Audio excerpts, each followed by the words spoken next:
वक्फ institution बहुत पुरानी है, अंग्रेजों के जमाने से। और महाबोधि विहार मुक्ति आंदोलन भी अंग्रेजों के जमाने से ही है। अगर यहाँ की सरकार सचमुच मुसलमानों के हित की बात करती होती, सोचती, अगर उनकी सोच होती, और मैं जब कह रहा हूं कि अगर इसलिए कर रहा हूं क्योंकि जो लोग इस देश में 20 बनाम 80 इस तरह की बात करते हैं, वो हमारे हितैषी कैसे हो सकते हैं? वो आजादी नहीं देना चाहते। तो फिर सवाल उठता है, संविधान की दी हुई आजादी को छीनने वाले आप हो कौन? ये सवाल आता है। ये संवैधानिक जंग बनती है, संवैधानिक लड़ाई बनती है।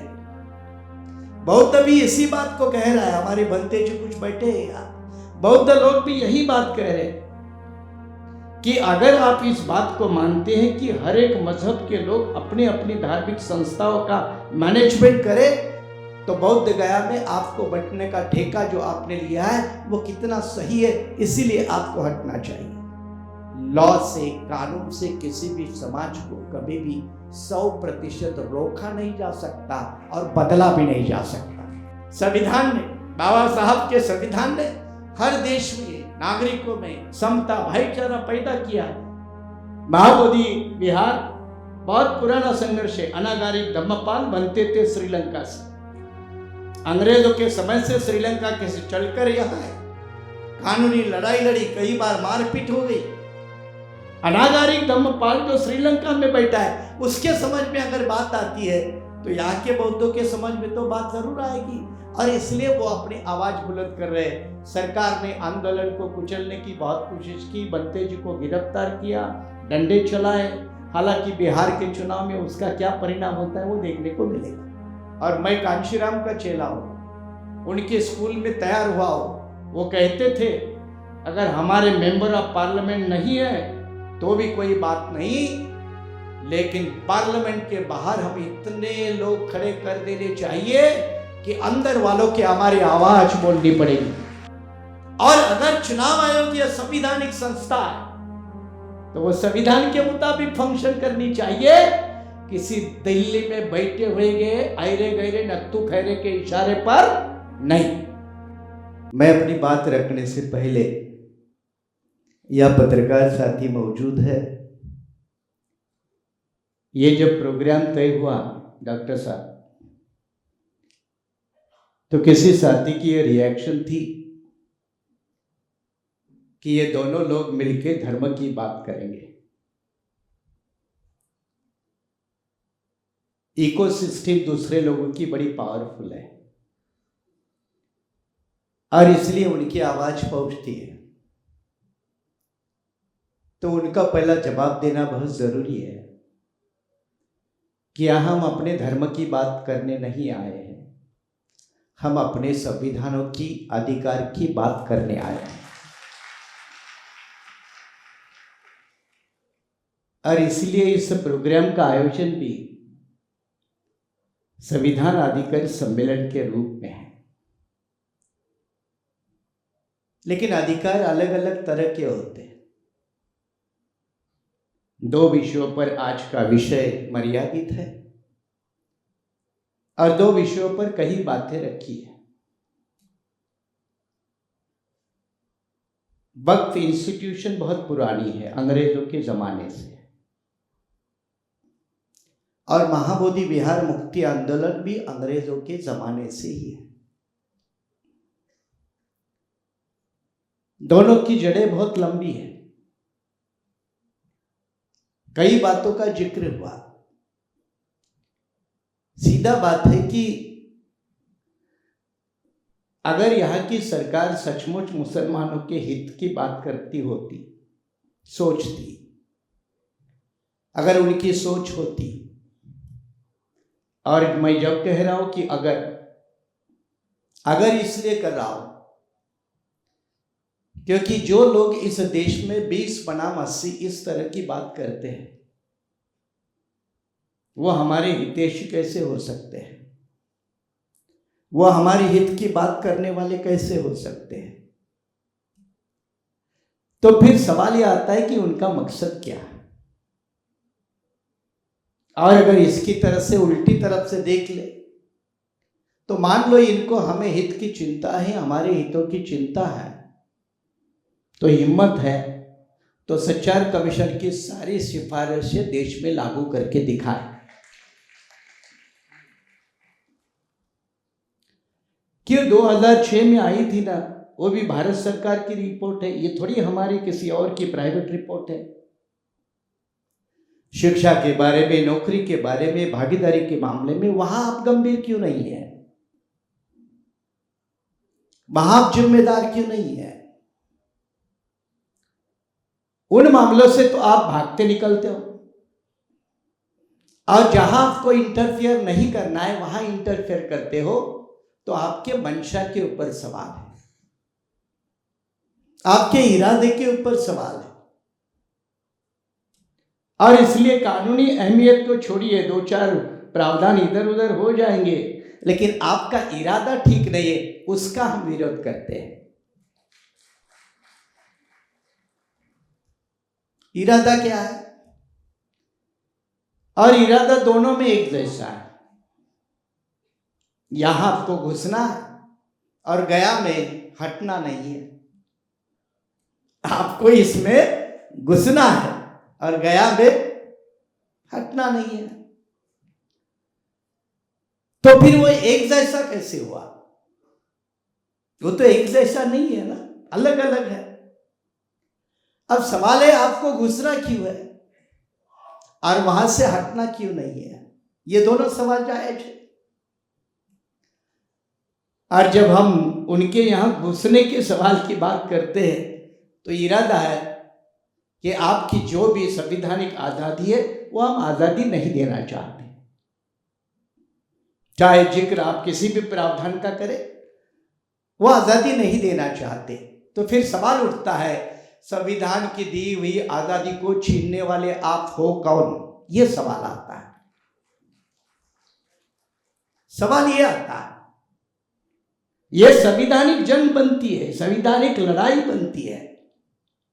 बौद्ध भी इसी बात को कह रहा है, हमारे बनते जो कुछ बैठे हैं यहाँ, बौद्ध लोग भी यही बात कह रहे हैं कि अगर आप इस बात को मानते हैं कि हर एक मजहब के लोग अपनी अपनी धार्मिक संस्थाओं का मैनेजमेंट करें, तो बौद्ध गया में आपको बंटने का ठेका जो आपने लिया है वो कितना सही है, इसीलिए आपको हटना चाहिए।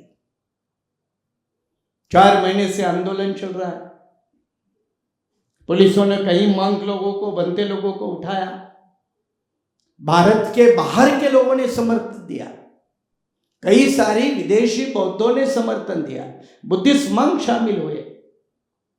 फिर भी क्या सिंपल बात है, एक कोई 1947 का 49 का कानून है, उसमें एक धारा बदलने की जरूरत है। वो धारा बदलने के लिए कोई बिहार सरकार तैयार नहीं है। अगर बिहार सरकार तैयार नहीं होती है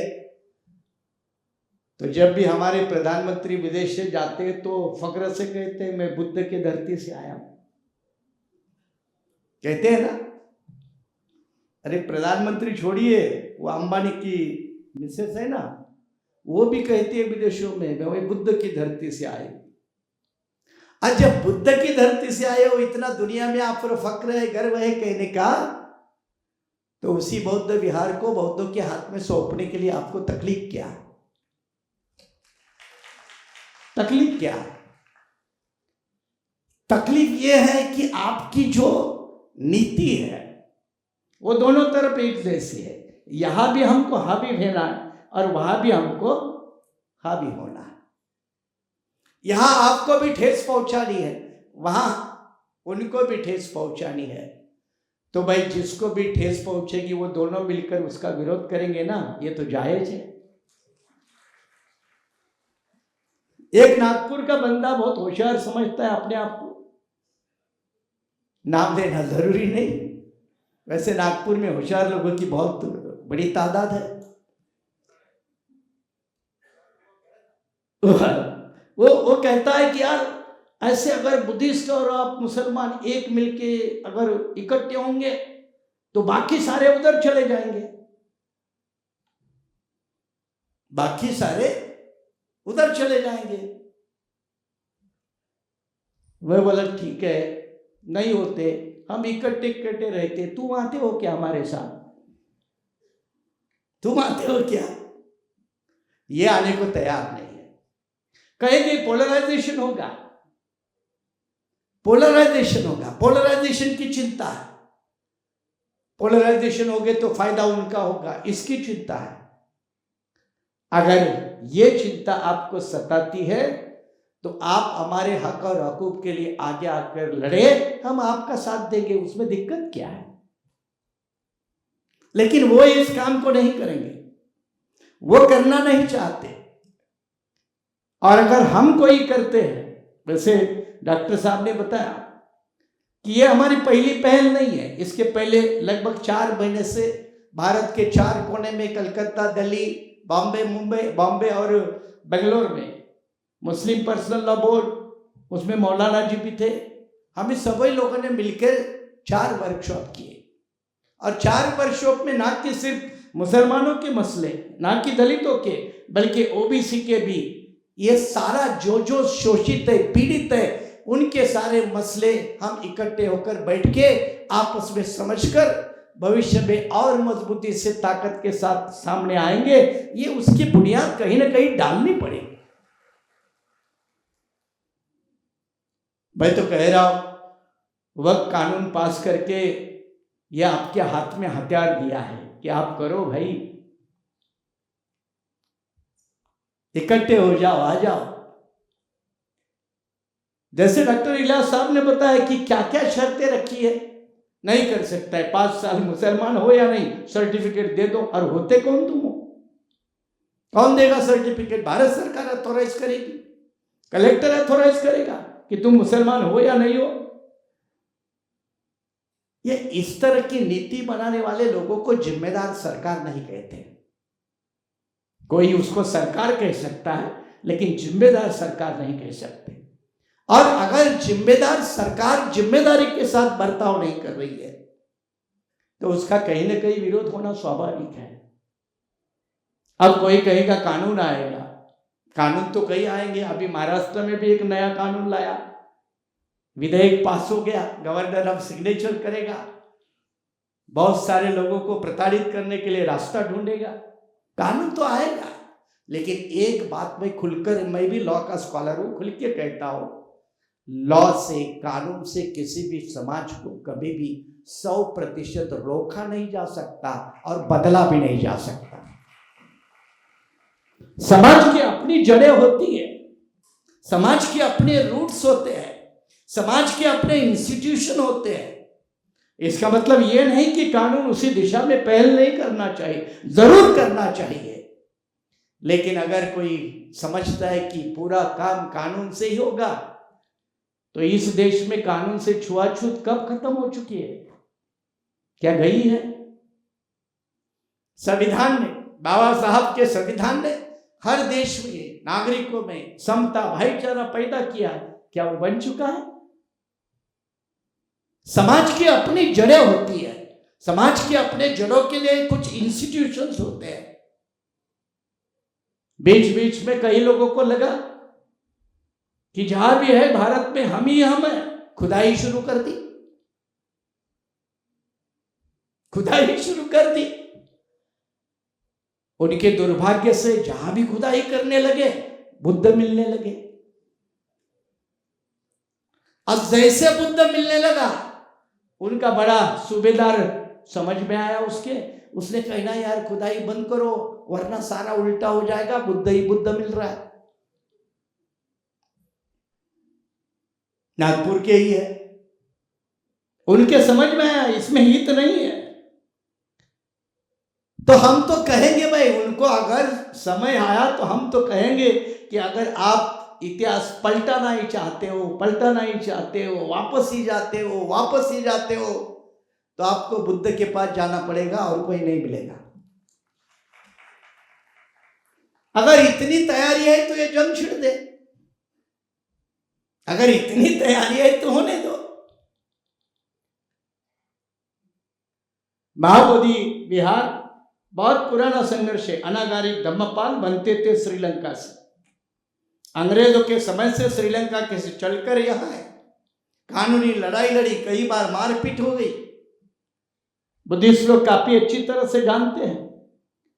और अभी जब बुद्धिस्टों की आबादी देश पे अच्छी तरह से थोड़ी ठीक ठाक होने लगी है, तो वो तो आवाज उठाएंगे ना, बात तो करेंगे। पहले बुद्धिस्ट कौन थे? तो चलो सिक्किम के, अरुणाचल प्रदेश के, लद्दाख के, और वो बुद्धिस्ट थोड़े शांति वाले हैं।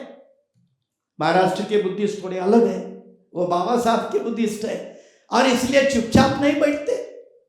उनको लगा यार हमारे भगवान बुद्ध को तो यहाँ ज्ञान प्राप्ति हुई थी, ये जगह इनके कब्जों में क्यों?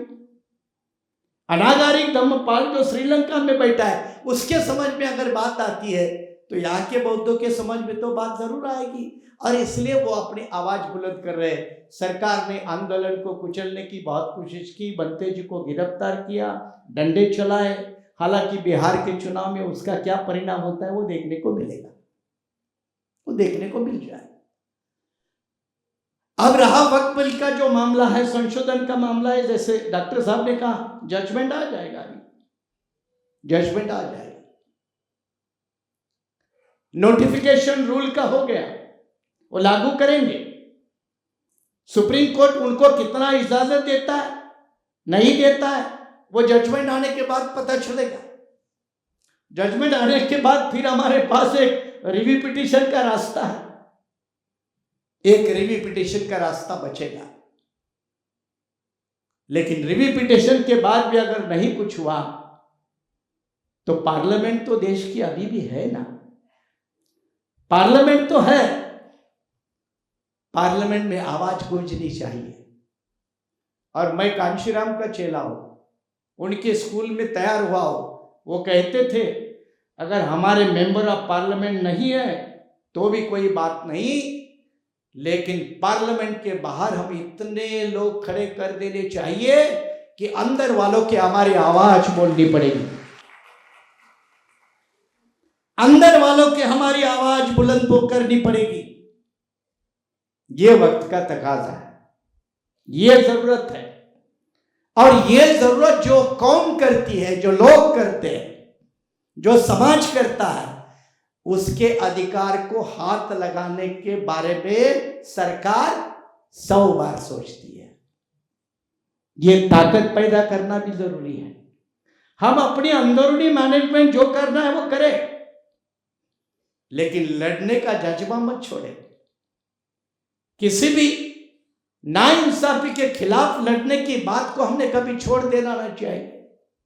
और जो भी हमारे जैसा दूसरा है उसी को भी साथ में लेकर, दो पीटे गए लोग एक साथ होकर, जो पीटता है उसकी एकदम जमकर पिटाई करे, उसी इरादे के साथ चलने की जरूरत है, उसी लिए चलने की जरूरत है।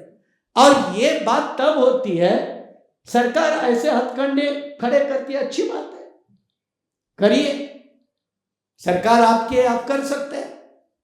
मुझे कल परसों ये जो माइनॉरिटी अफेयर्स मिनिस्टर है मिस्टर रिजिजू, जो खुद बुद्धिस्ट है, नॉर्थ ईस्ट के बुद्धिस्ट है, और उनका स्टेटमेंट इस तरह से आया कि इस धर्म में, इस देश में माइनॉरिटी इसलिए सुरक्षित है क्योंकि हिंदू मेजॉरिटी में है। अब ये कौन सा बयान है भाई? हम बुद्ध को ज्ञान प्राप्ति हुई थी ऐसा समझते हैं, रिजिजू को ज्ञान प्राप्ति हुई ऐसा हम नहीं समझते, ऐसा नहीं समझते। अब ये कौन सा लॉजिक है भाई? अब ये इसमें कौन सा संवैधानिक एंगल है? तो इस तरह की अगर सरकार की सोच है तो उसका तो विरोध करना स्वाभाविक है। जरूरी नहीं कि मुस्लिम ही करे, जरूरी नहीं कि बुद्धिस्ट करे, कल कोई और भी करेगा, क्योंकि देश बहुत से तबकों का बना हुआ है, बहुत से सामाजिक घटकों का, एलिमेंट का बना हुआ है। और जो भी एलिमेंट, जो भी तबका परेशान होगा वो अपनी बात तो रखेगा। अभी महाराष्ट्र में देखिए, क्रिश्चियनों के बारे में एक विधायक है, गैर जिम्मेदाराना बकबक करता रहता है। मिर्जा साहब ने जिक्र किया कि तिरुपति में आप क्रिश्चियन है इसलिए वो नॉन क्रिश्चियन है, इसको हटा रहे हो। मैं केरला में 10 साल एक जमाने में काम किया। केरला में देवास्वम बोर्ड बहुत बड़ी संस्था है। सारे हिंदू मंदिरों का व्यवस्थापन देवास्वम बोर्ड के माध्यम से होता है। तो देवास्वम बोर्ड में तो सभी हिंदू होते हैं, एक भी गैर हिंदू नहीं होता। तो वहां एक भी आपको गैर हिंदू नहीं चलता, तो भाई हमारे थाली में आकर खाने की जरूरत क्यों कर रहे हो, ये हमारा सवाल है। आपके थाली में शेयरिंग करने के लिए हमको दावत तो नहीं दे रहे हो, नहीं बुला रहे हो, लेकिन हमारे में घुसकर आप हमारी पार्टनरशिप करने में क्यों तुले हो? यही सवाल है, सिंपल है। इवन सिखों के इंस्टीट्यूशन को हाथ लगाना, गुरुद्वारा प्रबंधक कमेटियां देखो, आप नहीं लगाते। वैसे थोड़े बहुत तो उन्होंने नांदेड़ में घुसखोरी की है। इवन गुरुद्वारा प्रबंधक कमेटी की जमीन का गैर इस्तेमाल हुआ है नांदेड़ में भी। कई सारे सिख भाइयों को ये बातें पता है, लेकिन बड़े लेवल पे वहां आप इंटरफेयर नहीं करते। क्रिश्चियनों की केरला, तमिलनाडु, जो साउथ कर्नाटका इंस्टीट्यूशंस बड़े पैमाने पे, उसमें कोई आप इंटरफेयर नहीं कर सकते। तो मुस्लिमों का ये सवाल सीधा है, भाई उनमें अगर नहीं कर सकते तो हमारे में क्यों? ये डिस्क्रिमिनेशन का मामला है, ये कानूनी डिस्क्रिमिनेशन है और ये सवाल उठाना जायज है। कानूनी सवाल है, संवैधानिक सवाल है, संवैधानिक अधिकार के लिए एक सही संविधान के दायरे में उठाया सवाल है। और संविधान तो अपने सभी वर्गों को अपने हक और अधिकार की लड़ाई लड़ने की भी आजादी देती है ना, सिर्फ अधिकार थोड़ी देती है, वो अधिकारों को बचाने का भी अधिकार देती है। और ये सम्मेलन अपने अधिकारों को बचाने के लिए है, ये किसी और को तकलीफ देने के लिए, किसी को दर्द पहुंचाने के लिए नहीं है। इसके पीछे कोई राजनीतिक मसला नहीं है, ये हक और हकूक की बात है। और इसीलिए दो सब्जेक्ट को जब हम सामने रखकर देखते हैं तो सरकार को एक वक्त के बारे में आपकी नीति, आपकी पॉलिसी किसी भी कीमत पर इनरोल करने वाली है। और इसको और सबूत क्या चाहिए? बिहार में सर्वेक्षण चल रहा है वोटरों का। बिहार में वोटर लिस्ट के नाम पर पुनर्निरीक्षण है और पुनर्निरीक्षण को लेकर सुप्रीम कोर्ट ने पिछले हफ्ते में सुनवाई के दौरान क्या कहा? सुप्रीम कोर्ट ने यह कहा, चुनाव आयोग आपका काम क्या है? आपका काम वोटरों की लिस्ट बनाना है, चुनाव को कंडक्ट करना है, ये आपकी संवैधानिक जिम्मेदारी है। आप नागरिकता की पहचान करने में क्यों लगे हो? आप सिटीजनशिप डिसाइड करने में क्यों लगे हो? ये कौन कहता है? सुप्रीम कोर्ट कहता है। किसको कहता है? चुनाव आयोग को कहता है। एक जज ने तो यहां तक कहा सुनवाई के दौरान, यार इतने सारे कागजात मांग रहे हो, अगर मुझसे भी मांगोगे तो मैं नहीं दे पाऊंगा। जज ने कहा, सुप्रीम कोर्ट के जज ने कहा। तो क्या चुनाव आयोग यह संवैधानिक संस्था नहीं है? और अगर चुनाव आयोग यह संवैधानिक संस्था है तो वो संविधान के मुताबिक फंक्शन करनी चाहिए, किसी दिल्ली में बैठे हुए गए ऐरे गैरे नत्थु खैरे के इशारे पर नहीं। आप भी संविधान के कॉन्स्टिट्यूशनल मेथड से फंक्शनिंग करना चाहिए। This state is govern by constitution. किसी के मेजॉरिटी के बिल, उसकी विम्स, कैप्रिस, उसके आधार पर नहीं होता है। इसका भान आपको भी होना चाहिए। और अगर आप कभी कभी भूल जाते हो तो ऐसे सम्मेलनों के माध्यम से आप भी रास्ता भटक रहे हो, इसकी याद भी दिलाना जरूरी है। और इसलिए यह सम्मेलन उस दिशा में एक माइलस्टोन है। हालांकि वक्त कोर्ट का तो वक्त बिल का तो फैसला आ जाएगा। बोध गया टेंपल की सुनवाई 29 तारीख को है। बोध गया विहार की केस तो 2012 की है। नागपुर के बनते सुरई ससाई जो नागपुर में रहते हैं, उन्होंने डाली हुई सुप्रीम कोर्ट में केस 2012 की है, अभी तक सुनवाई पूरी नहीं। अभी सुनवाई होने लगी है। अब उसके बीच में हमारी एक नागपुर की महिला दलित नेता कामती वाली,